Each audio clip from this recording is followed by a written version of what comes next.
We begin our investigation here, on the solid ground of accepted history. The Ziggurat of was built approximately 4,100 years ago by King Ur-Nammu. It was a temple, yes, dedicated to the moon god Nana. But its function, and the function of dozens of similar structures that once dominated the cities of Sumer, in Uruk, in Eridu, in Nippur, was far more complex. These were not just places of worship. They were laboratories. They were observatories. From these high, flat-topped towers, a special class of men, the astronomer priests, conducted a sacred and vital task. Night after night, generation after generation, they charted the heavens. We know this because they left us their records.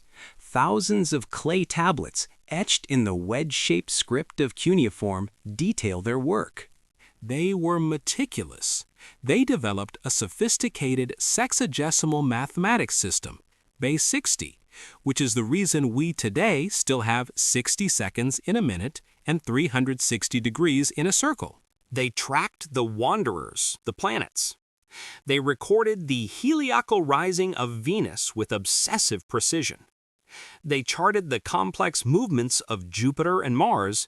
They created the first star catalogs, like the Mull-Apen tablets, which mapped the constellations of the zodiac. They could predict lunar and solar eclipses. Mainstream archaeology and history give us a clear and reasonable explanation for this obsession. Agriculture and omens. The calendar was life. Knowing when to plant and when to harvest was determined by the sky. The movements of the planets were believed to be divine messages, omens that could foretell the fate of kings and the outcomes of wars. This is all true. And for most, the investigation ends there. The Sumerians were brilliant, superstitious, and practical people, and their ziggurats were the tools of their trade. But as we stand here in the shadow of this 4,000-year-old machine, a question emerges, a persistent, nagging question that the standard explanation doesn't quite satisfy. The scale of the effort, the anxiety preserved in the omens, the sheer multi-millennial focus. Was it all just to ensure a good barley harvest? When we read their omen texts, they are filled with a palpable sense of dread. A dread of floods, a dread of fire from the sky, a dread of celestial disturbances that could upend the very order of the world. This was more than simple superstition. It feels specific. It feels like a memory. The standard model tells us the Sumerians built these towers to look forward, to predict the future. But what if they were also looking backward? What if their core mission was to watch for the return of something that had happened before? But mainstream history cannot explain the true source of this pervasive primal fear. It cannot explain the cataclysmic event that, we believe, lies at the very root of human civilization.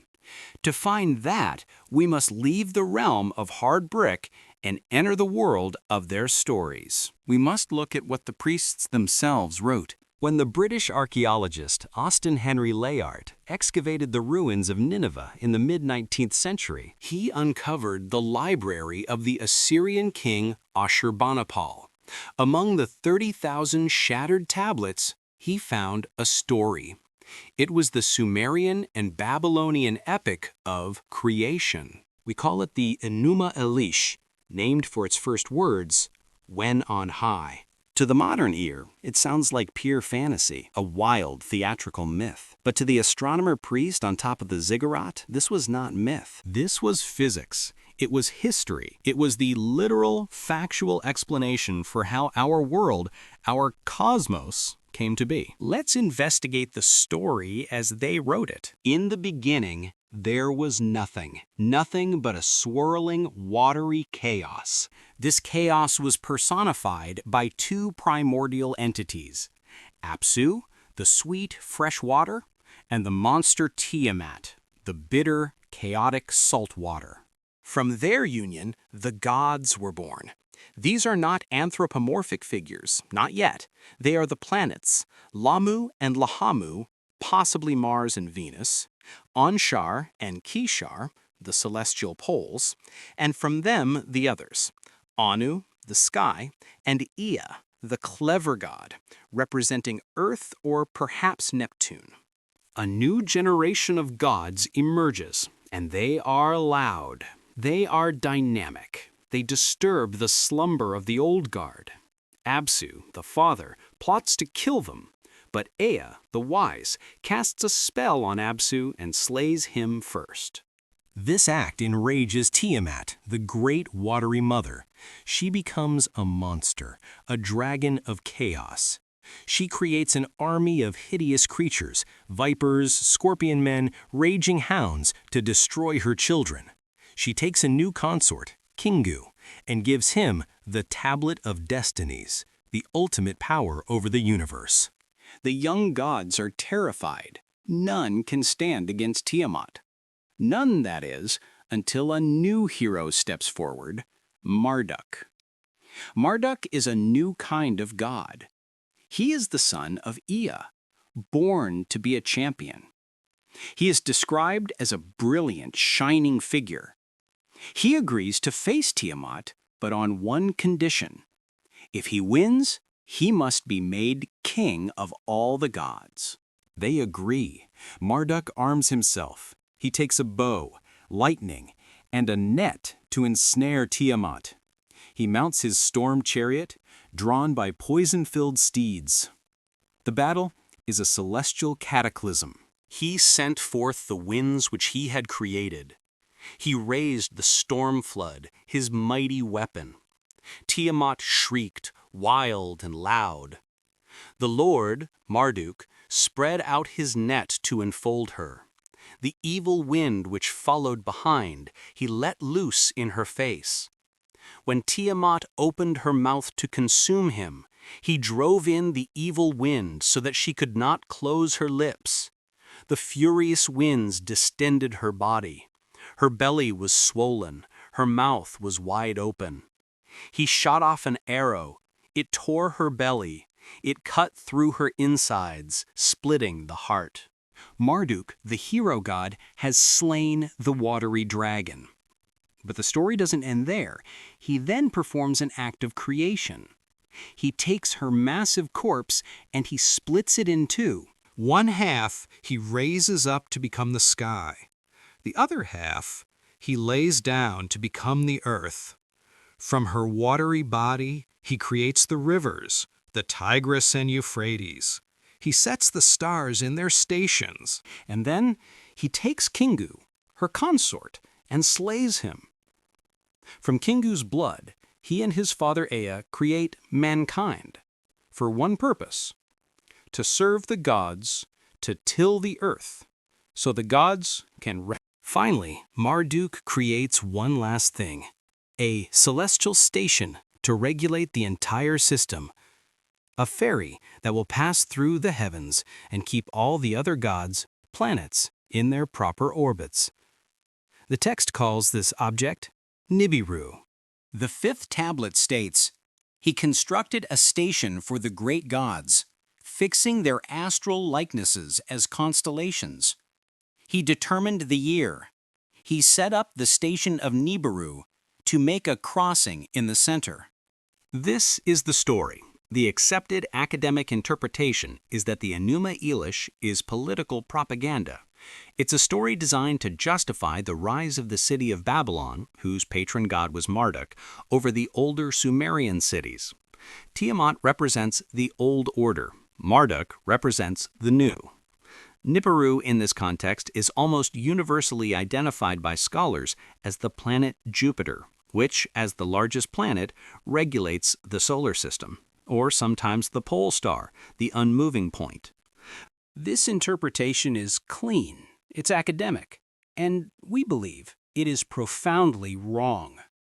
It ignores the violence of the text. It ignores the sheer, unadulterated terror of a world-ending war with a watery monster. It ignores the specific, bizarre details: the evil wind, the net, the splitting of the body, the tablet of destinies. What if this isn't myth, but a distorted memory? What if the astronomer priests were not reciting a political allegory, but a scientific one? The memory of a real event passed down through millennia and encoded as the birth of their world. If that's true, then Tiamat is not a god, and Marduk is not a god, and Nibiru is not Jupiter. To investigate this, we must now turn to the fringes. In 1976, an economist and self-taught scholar named Zecharia Sitchin published the book called The 12th Planet. It would ignite a firestorm of controversy and create a global phenomenon. Sitchin took the Enuma Elish and other Sumerian texts and proposed a radical, literal interpretation. He argued that the Sumerian gods were not gods at all. They were flesh and blood extraterrestrials. He called them the Anunnaki. According to Sitchin's translation, the Anunnaki came from a planet that our solar system has not yet discovered. A 12th planet, counting the Sun, Moon, and Pluto, which he identified as the mythical Nibiru. Sitchin's Nibiru was a massive world on a highly elliptical, 3,600-year orbit. This orbit, he claimed, brought it swinging past Earth through the asteroid belt every few millennia. The Anunnakis, Sitchin argued, first came to Earth hundreds of thousands of years ago. Their purpose? To mine gold. Not for wealth, Sitchin claimed, but for survival. Their home planet, Nibiru, was dying, its atmosphere failing. They needed to spray microparticles of gold into their upper atmosphere to reflect heat and light, a process modern science calls geoengineering. The Anunnaki who did this work, the texts say, eventually mutinied. The labor was too hard.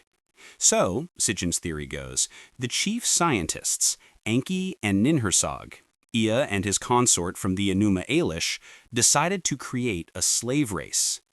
They took a primitive hominid, Homo erectus, and genetically engineered it with their own DNA.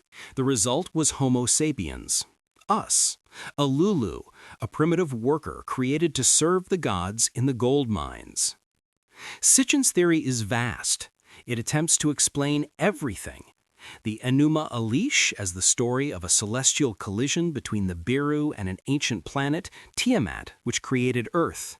The Great Flood, a natural melting of the Antarctic ice sheet which the Anunnaki knew was coming. And the gods themselves. His work electrified the world because it presented a single, comprehensive narrative that seemed to answer every mystery. Why were the Sumerians so advanced? The Anunnaki taught them. Who were the gods? Aliens. What is the Enuma Elish? History. But there is a fundamental, unavoidable problem.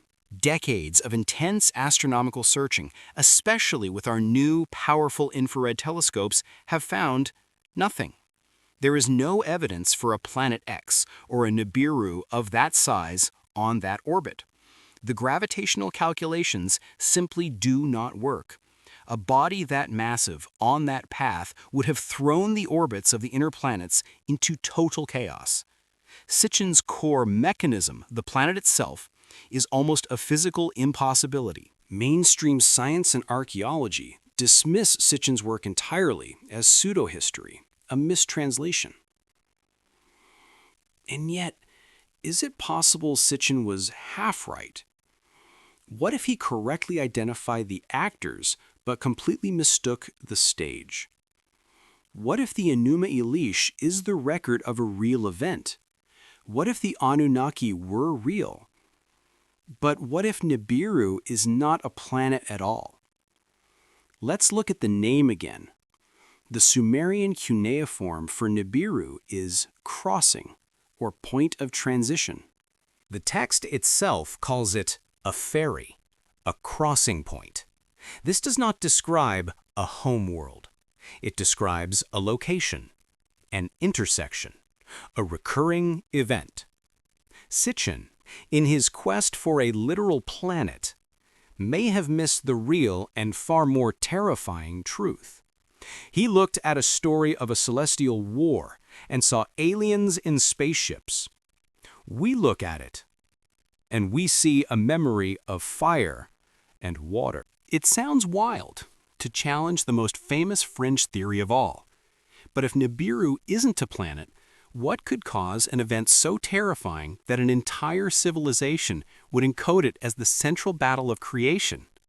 What could cross our path and bring total destruction? To answer that, we must turn away from Sitchin and toward hard climate science. The evidence for a global cataclysm is no longer a fringe theory, it is a scientific fact. We must now leave the sands of Iraq and travel 1,500 miles northwest to a barren hilltop in modern-day Turkey. The site is called Göbekli Tepe. What we are looking at should not exist. Discovered in the 1990s by archaeologist Klaus Schmidt, Göbekli Tepe has rewritten the human story. It is a massive, complex, sophisticated megalithic temple. It is comprised of enormous circular enclosures, defined by T-shaped limestone pillars, some weighing over 15 tons. These pillars are not blank. They are covered in intricate, stylized carvings of animals, scorpions, boars, foxes, and, most chillingly, vultures. The staggering fact of Göbekli Tepe is its age. Radiocarbon dating places its construction at 9600 BCE. That is 11,600 years ago. Let's be perfectly clear. This is 6,000 years before Stonehenge. This is 7,000 years before the Ziggurat of Ur. This was built in a time when, according to the standard model of history, humanity consisted of nothing but small scattered bands of hunter-gatherers. The standard model cannot explain this. It cannot explain the organization, the resources, the manpower, or the sophisticated astronomy required to build this cathedral on a hill. And then there is the end of Göbekli Tepe. Around 8000 BCE, its builders did something even more inexplicable than building it. They buried it, deliberately. They backfilled their entire massive creation with millions of tons of earth, preserving it like a time capsule. Why? Why would a civilization capable of this feat suddenly, meticulously erase itself from the landscape? The answer, we believe, is carved on one of its most famous pillars, Pillar 43, known as the Vulture Stone. At first glance, it's a collection of animals, a scorpion, a bird, a vulture with a ball on its wing. But researchers like Martin Sweatman of the University of Edinburgh have proposed a stunning hypothesis. This is not a hunting scene. It is a date stamp. The animals are constellations. The scorpion is Scorpio. The bird is Pisces. The pillar is an astronomical map of the sky. And the ball on the vulture's wing, a symbol for the sun. Sweatman argues that the pillar is a memorial. It is depicting the sky at a very specific moment, a moment he calculated using precessional astronomy. The date, 10,950 BCE. That is 12,975 years ago. What is so important about that date? It is the exact date that science has identified for the onset of the single most dramatic, catastrophic climate event in modern human history, the Younger Dryas. The end of the last ice age was not a smooth, gradual warming, it was a violent, chaotic process. Around 14,500 years ago, the planet was warming rapidly. The great ice sheets were melting. Then, 12,900 years ago, the event happened. In the geological blink of an eye, the world was plunged back into a full-blown ice age. Temperatures in the northern hemisphere plummeted by as much as 15 degrees Celsius, 27 degrees Fahrenheit. It was a deep freeze that lasted for 1,300 years. The evidence for this is undeniable. It's in the ice cores from Greenland. It's in the pollen records from lake beds. The effect of this event was total annihilation. In North America, the Clovis people, a sophisticated hunter-gatherer culture, vanish from the archaeological record. Instantly. The megafauna, the woolly mammoths, the saber-toothed cats, the giant ground sloths are wiped out, extinct. For decades, the cause of the younger Dryas was a mystery. But now, a powerful and once fringe theory is gaining overwhelming traction. The Younger Dryas Impact Hypothesis, YDIH. The theory posits that 12,900 years ago, the Earth passed through the debris stream of a large fragmenting comet. This wasn't a single dinosaur-killer asteroid. It was a swarm, thousands of Tunguska-sized fragments, airbursting and impacting across the globe, with the largest concentration hitting the Laurentide ice sheet, which at that time covered most of North America miles deep. The evidence for this is now found on 3 continents. A black matte layer, dated precisely to the onset of the event, contains microspherules, tiny balls of molten rock and iron created by super high temperatures, nanodiamonds, diamonds that can only be formed under the extreme shock and pressure of an extraterrestrial impact, iridium, a rare element common in asteroids and comets found in a spike layer, and soot, evidence of continent-spanning wildfires. This impact, or encounter, did 2 things. First, the fire. The airbursts ignited the sky. Massive wildfires incinerated the North American continent, throwing up a cloud of ash and soot that blocked the sun, triggering the 1,300-year nuclear winter. Second, the flood. The impacts on the Laurentide ice sheet were the equivalent of thousands of nuclear bombs detonating simultaneously. They didn't just melt the ice, they vaporized it. They destabilized the entire sheet. An unimaginable volume of fresh water, known in geology as meltwater pulse 1b, was released in a matter of days or weeks.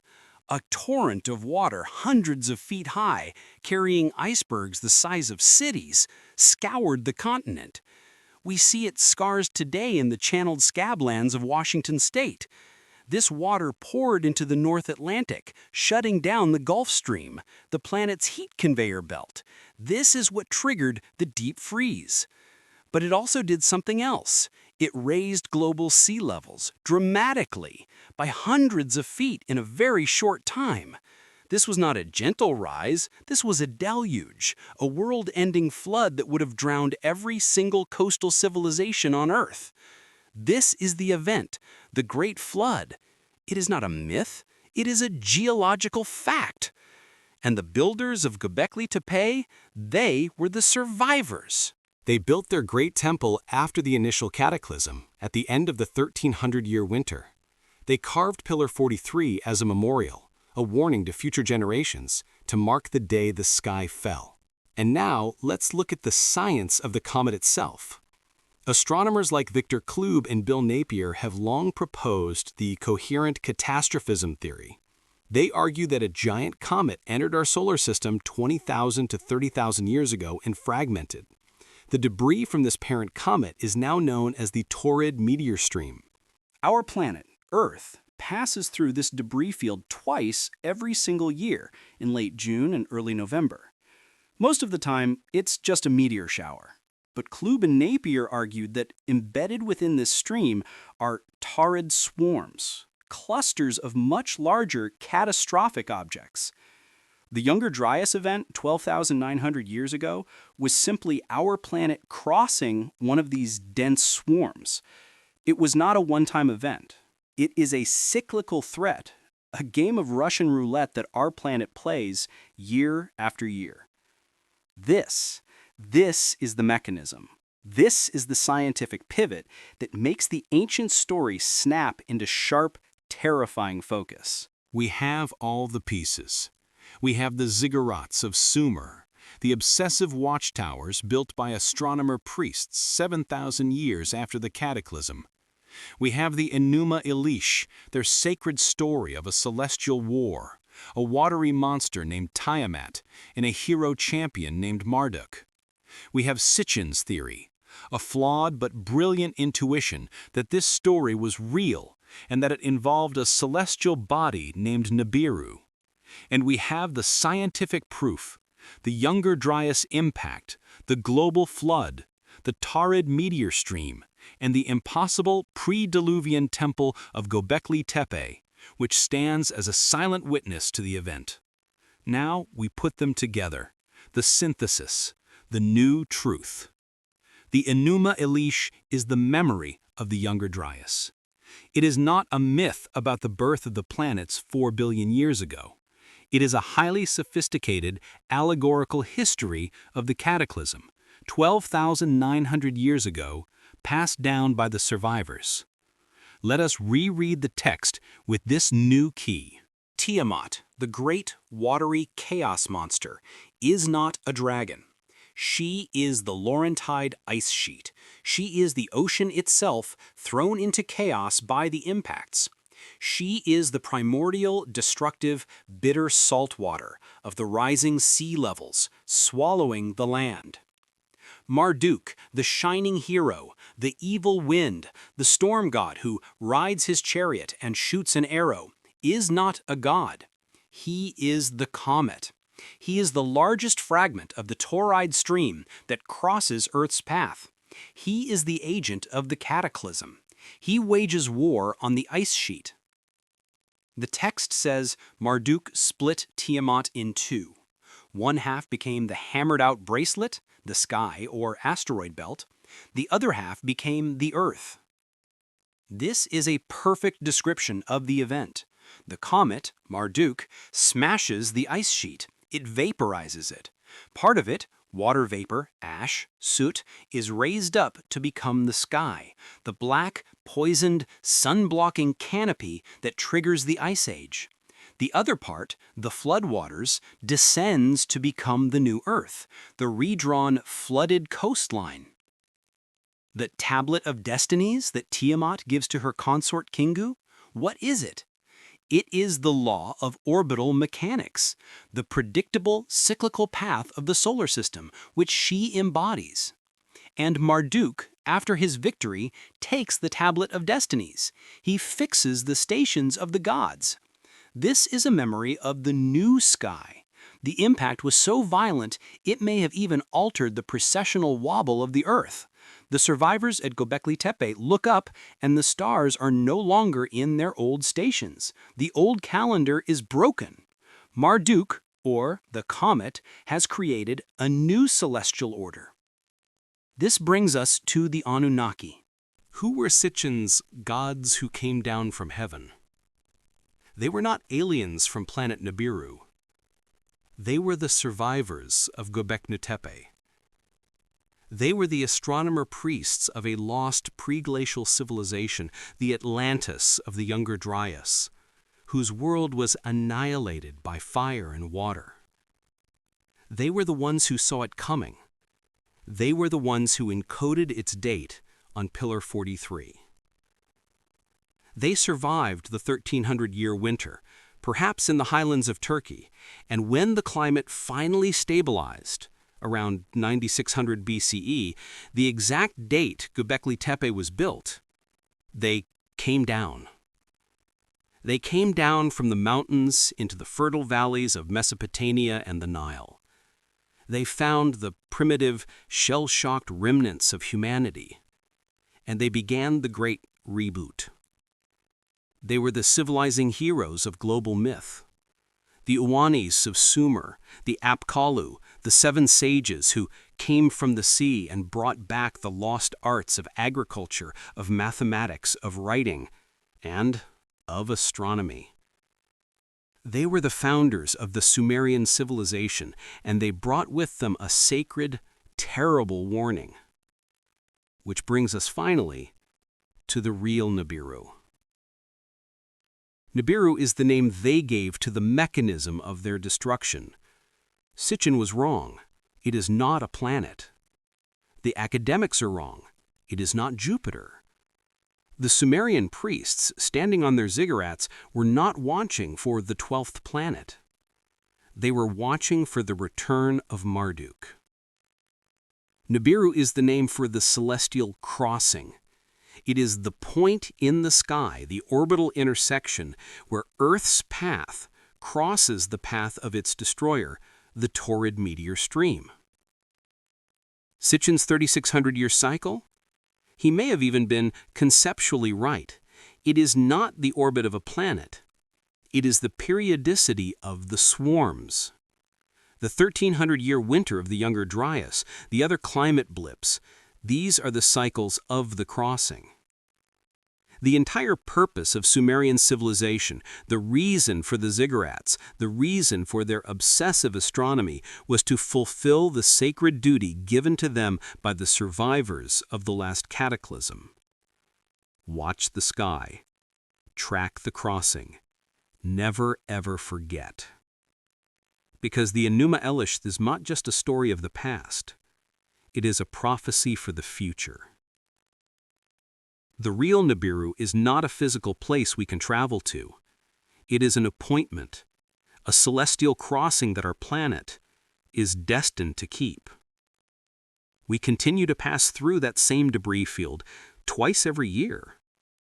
The file is not closed. The investigation continues.